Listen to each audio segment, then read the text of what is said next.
ఎక్కడున్న మనందరము కూడా మన ప్రార్థనలో ఈ మాట చెప్పాలి ప్రభుకి. మోకరించగానే బయటికి వెళ్తున్నానయ్యా, తోడుగా ఉండయ్యా, నా కుటుంబాన్ని కాపాడయ్యా, ఉద్యోగంలో సహాయం చేయయ్యా, పరీక్షల్లో జయం ఇవ్వయ్యా, ఇవి కాదండి.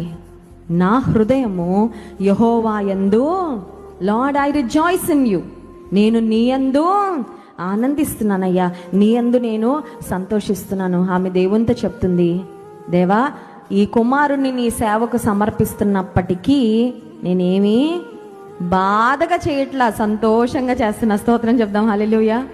కొన్నిసార్లు మనం దేవునికి ఏదో కానుక ఇవ్వాలనుకుంటామండి, ఆ తర్వాత ఏదో ఒక ఆర్థిక సమస్య వస్తుంది.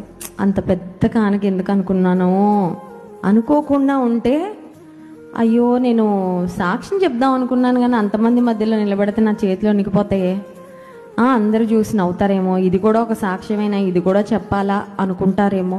కొన్నిసార్లు ఏదో చేయాలనుకుంటాం, తీర్మానం తీసుకుంటాం, దేవునికి మాట ఇస్తాం, తర్వాత రిగ్రెట్ అవుతా ఉంటాం.